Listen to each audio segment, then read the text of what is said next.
Assalamualaikum dear subscribers, and if you are new on this channel then please subscribe my channel. Today I am going to give my first lecture on subject social work, and my topic is concept of welfare state in Islam. You can see the key points as given here. Let's start from introduction. As we all know that Islam is a complete code of life, in the same way an Islamic welfare state covers all the aspects of human life, either economic or social.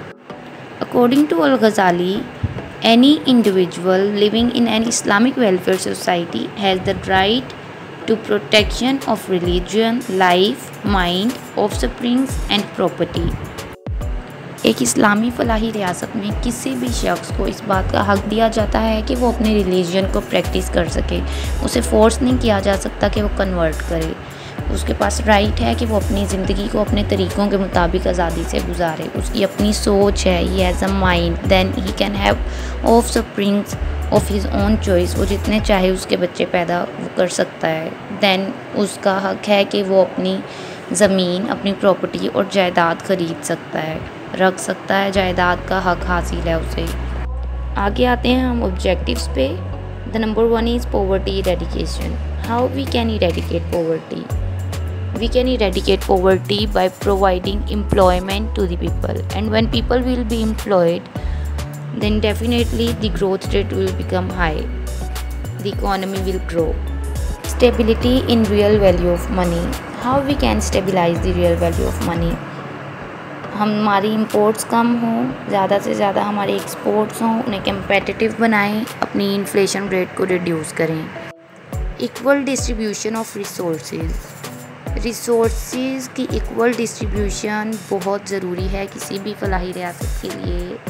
ज़्यादातर ऐसा ही होता है कि अमीर तबका अमीर से अमीर और गरीब से गरीब होता जाता है। This is just because of not equally distributing the wealth और रिसोर्सेज अमंग पुअर और rich. This is compulsory for us to harmonise our international relations and ensure our self defence system is stronger.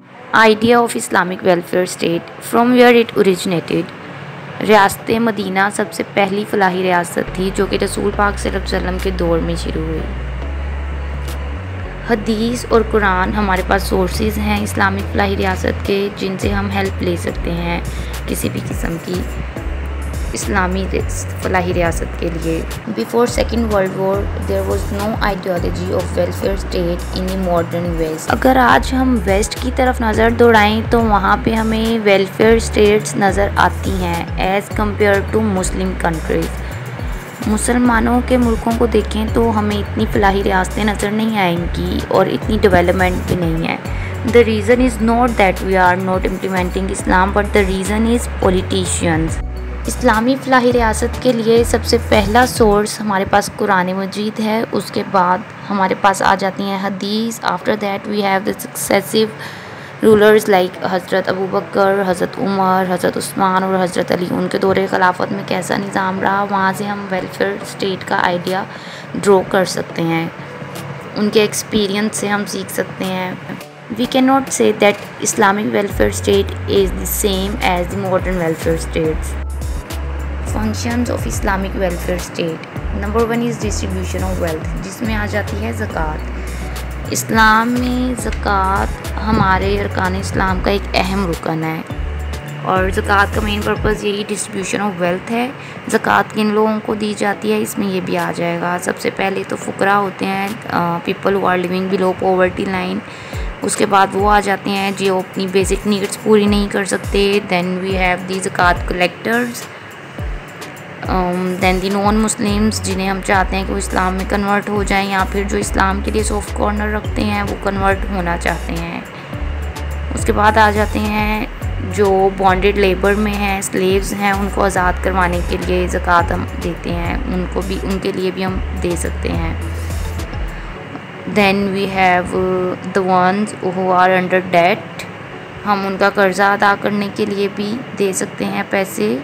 And the one who fight for the religion for sake of God, जो कि हम कहते हैं कि जिहाद कर रहे हैं, उनके लिए भी पैसा अदा किया जाता है। Then we have the children of the street और ट्रैवलर्स, मुसाफिरों को भी ज़कात दी जा सकती है।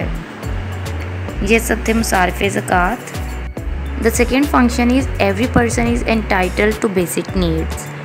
अगर कोई भी शख्स इस काबिल नहीं है कि वो अपनी बेसिक नेसेसिटीज़ को पूरा करे, तो ये उस माशरे में, उस रियासत का काम है कि उस शख्स को उसकी बेसिक नेसेसिटीज़, उसकी नीड्स को पूरा किया जाए। Financial assistance from the state हर उस शख्स को फैसिलिटेट करेगी फाइनेंशियली जो बहुत गरीब है, जिसकी बेसिक नेसेसिटीज़ पूरी नहीं हो रही। अगर कोई विडो है, अनएम्प्लॉयड है और ही इज़ ऑर्फन, या फिर जैसे कि कोई रिफ्यूजीज़ हैं, तो ये स्टेट पे ज़िम्मेदारी आयद होती है कि वो उनको फाइनेंशियली असिस्ट करे। The next point is no discrimination on the basis of religion, colour, sect और रेस और लैंग्वेज एट्सेट्रा। ये तो बहुत ही इजी है। इस्लाम हमें वैसे ही इन सब चीज़ों से आज़ाद कर देता है। जैसे कि खुतबा हज्जतुल विदा में रसूल पाक ने बयान फरमाया कि किसी भी अरबी को किसी अजमी पर, किसी अजमी को अरबी पर, काले को गोरे पर, गोरे को काले पर कोई फजीलत हासिल नहीं सिवाय तकवा के। तो दिस इज़ द पॉइंट। यहाँ पे रियासत की ज़िम्मेदारी है कि वो किसी भी डिस्क्रिमिनेशन के बगैर हर शख्स का हक पूरा करे, उसको अदा करे उसका हक। No concentration of wealth, it is the same as it was number 1 distribution of wealth. The next one is social rights. To achieve ideal socio economic justice, Islam imposes social rights over individuals, and these social rights include the rights for financial support, rights of the needy, rights of the slaves, rights of the neighbors, rights of the general Muslims who need financial aid. Education and health both are very important and they play a very important role in the development of a nation. Education and health should be provided freely or at subsidized rates. Education किसी भी माशरे में बहुत अहम किरदार अदा करती है और इस्लाम में भी तालीम पे बहुत ज़्यादा जोर दिया गया है, बहुत ज़्यादा फोकस किया गया है। The last point is economic philosophy of Islamic state. Economic philosophy is based on social justice. अल्लाह ताला ने इस ज़मीन पे सबको बराबर पैदा किया है, but unfortunately some people are more fortunate and they are more rich while others are unfortunate and they are poor. But it is the responsibility of an Islamic state to provide equal opportunities to all of its citizens.